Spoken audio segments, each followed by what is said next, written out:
Assalamualaikum warahmatullahi wabarakatuh. Selamat pagi rekan-rekan semuanya.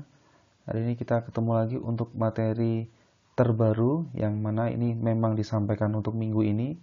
Sesuai janji saya akan saya sampaikan kemarin di 2 hari setelah saya menyampaikan video sebelumnya.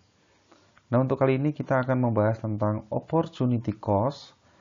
Apakah itu? Nah, minggu pertama kita pernah membahas sedikit tentang opportunity cost. Nah, saya sudah memberikan sedikit summary di sana. Nah, ini kita membahas lebih dalam lagi yang dimaksud dengan opportunity cost dan aplikasi dalam dunia bisnis atau ekonomi mikro. Nah, semoga dengan pembelajaran ini bisa menambah pengetahuan saudara. Dan untuk kali ini saya akan mencoba lebih singkat, padat, sehingga saudara bisa memahaminya dengan mudah dan tidak kesulitan dalam memahami materi. Baik, sebelum kita mulai seperti biasa, kita buka dulu dengan bacaan basmalah bersama-sama. Bismillahirrahmanirrahim. Semoga bisa lancar ke depannya dan selamat belajar bagi rekan-rekan yang di rumah. Nah, ini adalah ilustrasi tentang opportunity cost. Di sini gambarnya mahasiswa atau orangnya kebingungan. Mau milih senang-senang dengan teman, pasti hasilnya akan senang dulu di awal. Pasti yang senang-senang itu pasti sekarang di awal. Akhirnya gimana kalau kebanyakan senang-senang? Tidak pernah belajar, tidak pernah kuliah, mengabaikan nasihat dosen. Ya pasti nanti hidupnya susah. Wah, itu cuma mitos, Pak. Ya silakan, kalau nggak percaya silakan dibuktikan. Mulai besok nggak usah masuk kuliah saya dan nggak usah ngumpulin ke tugas. Kira-kira saudara akan dapat nilai apa gitu? Apakah saudara akan dapat nilai A? Ya, kalau nggak percaya silakan dibuktikan.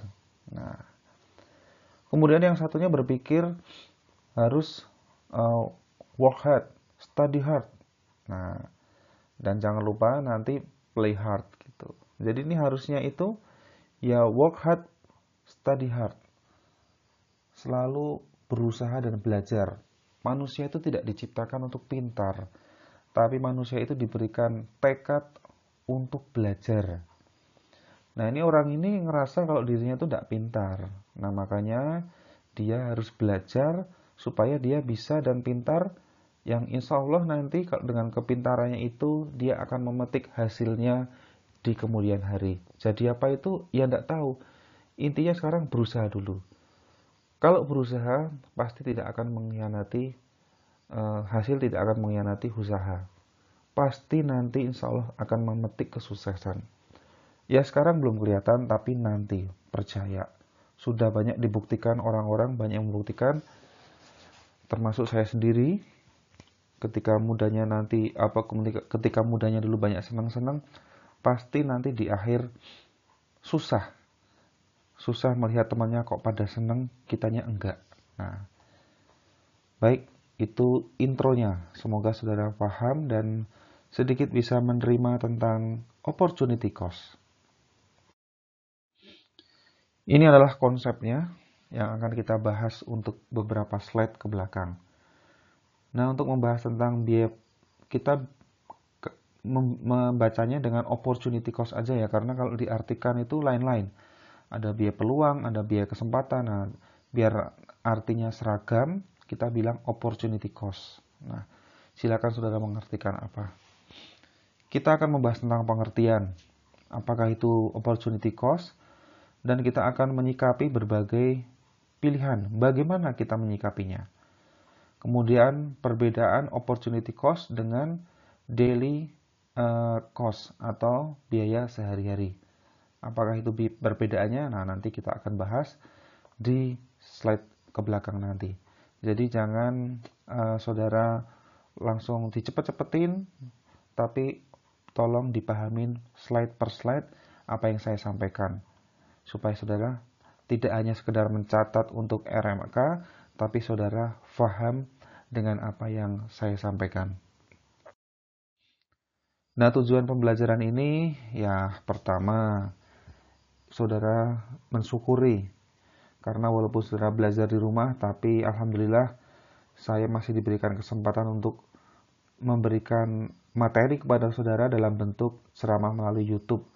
Ya, tidak perlu dilihat berapa besarnya kuota dan seberapa yang harus saya lakukan untuk bisa meluangkan waktu rekaman dari setiap harinya dan menyiapkan materi kepada saudara. Tapi yang penting kita mensyukuri bahwa saat ini saya selalu bisa recording tepat waktu, tidak peduli siang atau malam. Dan for your info, ini direkam jam 2 pagi. Jadi saya betul-betul concern kepada saudara untuk bisa menerima materi ini dengan baik, tanpa kekurangan apapun, dan saudara bisa kuliah dengan sebaik-baiknya walaupun tidak dilaksanakan di kampus. Baik, kita lanjutkan lagi. Untuk sesi curhatnya selesai ya. Nah, apa itu biaya peluang? Nah, atau opportunity cost. Nah, opportunity cost itu nilai barang atau jasa yang dikorbankan karena memilih alternatif kegiatan lain. Nah, kemarin saya sudah mencontohkan opportunity cost itu dilihat dari sudut pandang kitanya sebagai objek atau pelaku yang melakukan opportunity cost. Nah, dulu contohnya adalah atlet. Nah, atlet yang memilih masuk pelatnas dibandingkan dia masuk perguruan tinggi. Nah, kenapa? Karena menurut hemat dia, dengan masuk ke pelatnas, opportunity cost yang dia korbankan adalah meninggalkan bangku perguruan tinggi. Nah, tapi dengan masuk pelatnas, dia bisa mendapatkan achievement dan reward lebih cepat dibandingkan ketika dia memilih masuk perguruan tinggi. Nah, ini contohnya. Ada ilustrasinya. Mari kita baca bareng-bareng. Setelah lulus SMA, Farida mendapat 2 tawaran pekerjaan. Tawaran pertama sebagai pelayan toko di dekat rumah dengan gaji 800.000 per bulan. Tawaran kedua sebagai pramusaji di rumah makan di kotanya dengan gaji 1.500.000 per bulan. Kemudian diminta untuk menghitung biaya peluangnya. Nah, caranya gimana? Mari kita buka slide selanjutnya. Nah, dengan beberapa pertimbangan, di antaranya ingin dekat keluarga, Farida memutuskan bekerja sebagai pelayan toko. Pelayan toko gajinya berapa tadi? Kayak kalau nggak salah 800.000. Nah, akhirnya Farida memutuskan bekerja sebagai pelayan toko. Keputusan Farida memilih bekerja sebagai pelayan toko telah menghilangkan peluang untuk bekerja sebagai pramusaji yang sebenarnya, yang mana itu memberikan gaji 1.500.000 per bulan. Dengan demikian, biaya peluang yang ditanggung oleh Farida dengan memilih bekerja sebagai pelayan toko adalah 1.500.000 per bulan. Nah, ini dalam menentukan biaya opportunity cost, dia ada pertimbangan. Pertimbangannya adalah ingin dekat dengan keluarga. Ya memang sih ya, dekat dengan keluarga adalah sesuatu yang tidak ternilai. Mau digaji berapapun, kalau memang dia itu homesick, tidak bisa jauh dari rumah, ya mau tidak mau dia mending gaji sedikit, tapi dekat dengan rumah. Masih bisa dimasakan orang tua, masih bisa tidur dengan nyaman, kalau telat lambat bangun dibangunkan, tidak perlu memikirkan biaya listrik, dan sebagainya. Nah, itu memang sebagian orang ada yang milih seperti itu. Berbeda dengan saya, ketika dulu saya lulus kuliah, saya tidak mau kerja di kota saya. Nah, kota saya ada di kota Jogja. Nah, itu saya tidak mau kerja di lingkungan Jogja ataupun Jawa Tengah. Saya ingin kerja yang jauh dari rumah karena saya ingin mengetes kemampuan kemandirian saya. Jadi, biaya peluang saya yang saya tinggalkan adalah dekat dengan orang tua atau keluarga. Akhirnya pada saat itu, saya bekerja pertama kali di kota Jakarta Pusat, di MNC Tower pada saat itu. Kemudian saya tidak puas karena masih berada di kota Jawa, di Pulau Jawa. DKI itu juga masih Pulau Jawa. Akhirnya saya mengambil jenjang karir untuk pindah bukan di lingkup Jawa, tapi di ujung Pulau Sulawesi, yaitu di Sulawesi Utara, tepatnya di kota Manado. Nah, akhirnya itu adalah tempat kerja terjauh saya di kota Manado. Dari situ saya pindah lagi ke kota Makassar, kemudian saya ke kota Gorontalo, kemudian ke Kendari, kemudian di mana saya lupa ya. Di kota juga, namanya di Kota Mobago. Itu dari Manado naik darat 2 jam, tidak ada bandara di sana.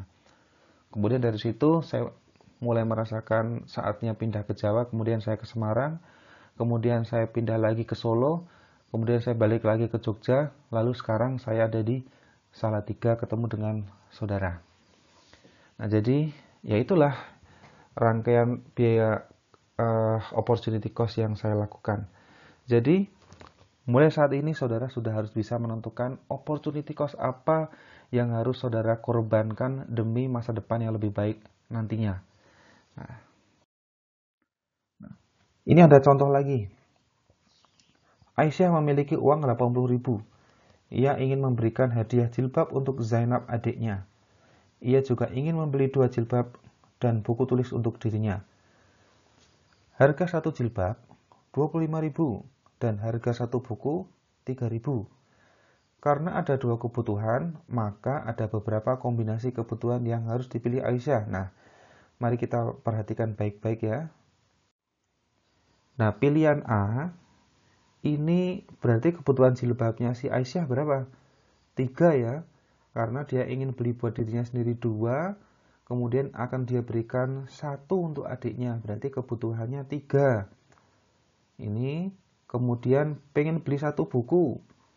1 buku harganya 3.000, jadi total yang harus dia keluarkan adalah 78.000, dia masih sisa uang 2.000, karena uangnya 80.000. Kemudian dia ingin beli jilbab 2 itu untuk dirinya sendiri. Nah, adiknya tidak dibeliin jilbab, alasannya mungkin jilbabnya jelek-jelek dek gitu. Nah, dia ganti dengan 10 buku. Adiknya dikasih buku, ini buku aja dek, bukunya lucu-lucu, ini serinya seri dari Frozen loh dek, gitu loh mungkin. Nah, akhirnya kebutuhan uang dia yang keluarkan adalah 80.000 dan sisa uang dia 0. Kemudian opsi C, dia tetap pengen beli 2 jilbab. Nah, ini rada egois juga dia. Pokoknya dia harus punya jilbab. Adiknya lagi-lagi dibelikan buku, tapi ini tidak 9, tapi ini adiknya diberikan 4. Karena kebutuhan Aisyah cuma 1. Nah, ini kebutuhannya, uangnya jadi cuma sisa 65.000. Uang yang dibayar 65.000, sisanya 15.000. Masih sisa uang 15.000. 15.000 mungkin pikirannya Aisyah, nabung lagi, tambah 10.000, dapat 1 jilbab lagi. Nah, ini rada sedikit culas. Kemudian yang D, dia belinya cuma 1. Lagi-lagi 1 itu untuk dia sendiri kemungkinan. Ini bukunya tetap dikasih buku adiknya, tapi 4 tetap. Uang yang dibayar cuma 40.000 dan sisanya 40.000. Nah, nanti kalau adiknya sudah lupa dengan hadiahnya, dia pergi lagi ke toko jilbab, dia bisa beli lagi jilbab sebanyak 1. Atau mungkin beli 2 sekalian. 2 sekalian, nanti tinggal nabung lagi, dapat uang 10.000 lagi, dia punya 2 jilbab lagi. Jadi dia akhirnya tetap punya 3 jilbab. Nah, kira-kira jawaban yang dipilih adalah mana? Nih kira-kira jawabannya. Dari 4 kombinasi di atas, awalnya Aisyah ingin memilih kombinasi C, yaitu mendapat 2 jilbab dan 5 buku tulis. Wah, ini culas. Akan tetapi karena ingin menghadiahi adiknya 1 jilbab, maka Aisyah berubah memilih kombinasi A. Nah, ini yang benar, adiknya dipikirin, yakni mendapat 3 jilbab dan 1 buku tulis. Ini berarti untuk mendapatkan 1 jilbab, Aisyah telah mengorbankan 4 buku tulis. Oh, ya memang tadi kebutuhan buku tulisnya 1 ya. Coba nanti saudara rewind. Dengan demikian, biaya peluang untuk mendapatkan tambahan 1 jilbab adalah sebesar 4 buku tulis, yaitu 3.000 kali 4 sama dengan 12.000. Ini kalau kebutuhannya dia punya buku tulis. Tapi kalau yang dia korbankan itu adalah uang sisanya, ya berarti yang biaya opportunity cost-nya itu adalah uang sisanya. Nah, besok kalau ada kuis atau ujian, pertanyaan tentang opportunity cost itu yang saudara sampaikan itu bukan angkanya, bukan yang angkanya terakhir ini. Saya highlight sebentar ya. Nah, mana ini highlightnya? Nah, bukan angkanya ini, tapi adalah soal ceritanya. Nah, kalau soal ceritanya itu saudara ceritakan dong. Seperti ini, runtut. Kalau ada soal nanti jawabnya runtut. Dari kemungkinan dia akan memilih apa, kemudian dia akhirnya memilih apa, pertimbangannya apa, dan terakhir saudara tuliskan berapa biaya yang dia korbankan. Nah, itu. Yang dikorbankan memang itu. Cuman kan ini pertanyaan urean. Jadi saudara harus menjelaskan secara runtut dari permasalahan sampai besarnya biaya. Gitu ya, bisa dimengerti. Nah, ini ada soal lagi. Nah, Fani, seorang tenaga kerja berpeluang menjadi penjaga toko dengan gaji 1,5. Kemudian menjadi sales barang kosmetik dengan gaji 1,2. Dan berpeluang menjadi karyawan swasta dengan gaji 2 juta. Apabila Fani memilih menjadi wirausaha, maka biaya peluang yang dikorbankan adalah berapa? Ayo kita lihat. Jawabannya gini. Jadi total biaya peluang yang dikorbankan Fani adalah 1,5 ditambah 1,2. Jawab ditambah 2 juta. Nah, jadi jawabannya 4,7. Nah, jawabannya dari mana? Ya tadi semuanya ditambahkan. Gitu aja ya, gampang ya. Nah, ini pola pikir. Bersikap rasional dalam menyikapi berbagai pilihan. Jadi ketika memilih opportunity cost, itu selalu pertimbangkan kebutuhannya. Saudara membutuhkan apa sih sebenarnya? Ketika ingin membeli, contohnya nih, kayak pengen membeli iPhone 11 Pro Max, dan uangnya ada 15 juta misalkan. Mau dibelikan iPhone 11 Pro Max, atau pengen dibelikan Xiaomi. Nah, saudara pilih mana? Kalau menuruti gengsi, ya jelas 11 Pro Max, biar bisa bergaul sama teman-temannya dan nongkrong di mall. Kalau beli Xiaomi, ya nanti kata teman-temannya, itu katanya loh ya, berbau tidak mampu katanya. Padahal, ya belum tentu. Padahal Xiaomi yang spek tinggi ini, yang sudah quad-core Snapdragon. Nah, jadi, saudara mau pilih yang mana? Kebutuhannya. Itu HP dibutuhkan untuk apa? Untuk komunikasi kah? Untuk nongkrong gitu. Padahal kalau secara spesifikasi jelas bagusan Xiaomi, Oppo, dan Vivo. Jelas lah kameranya juga menipu. Kemudian 11 Pro Max kadang-kadang kameranya buram juga. Resolusi ketika malam hari masih bagusan yang Oppo, Vivo malah menurut saya. Nah, akhirnya kebutuhannya ya udah pilih sesuai kebutuhan, uangnya diinvestasikan untuk kebutuhan yang lain, untuk beli reksadana kah, untuk beli logam mulia kah, bisa banyak hal. Kemudian pikirkan biaya yang ditimbulkan. Biaya yang ditimbulkan ketika membeli iPhone 11 Pro Max, ketika rusak, bam, saudara akan memperbaiki dengan biaya yang tidak murah. Kemudian akan membeli aksesoris tambahan, nggak ada yang murah. Jatuh, tergores, rusak, sudah, wassalam, perbaikannya tidak murah. Nah, itu biaya-biaya yang harus saudara pikirkan. After sales-nya dipikirkan dong. Nah, kalau hanya menuruti gengsi, selesai sudah. Nah, jadi hati-hati ya, nanti ketika sudah masuk di kampus kita ini, kemarin saya temuin banyak ini loh, marketing yang berkeliaran nawarin kredit untuk mahasiswa. Tolong jangan diikutin karena itu kredit tanpa jaminan. Itu jaminannya adalah harga diri saudara dan database saudara. Banyak kakak kelas saudara yang sudah terjebak dan akhirnya tidak mampu bayar karena corona begini, dan yang ditagih bukan dianya, tapi teman-temannya yang ada di database ponsel dia. Dibajak, dihack gitu loh. Ya, saudara sudah menyetujuinya dan otomatis dari pihak pengembang akan menghack handphone saudara termasuk database semuanya diambil. Begitu menyeramkannya ketika ditagih ke teman-temannya. Nah, itu yang harus saudara pikirkan. Dan manfaat. Manfaat HP apa sih? Ketika sudah dikeluarkan dan ujung-ujungnya masuk ke kantong juga kan? Tidak kelihatan.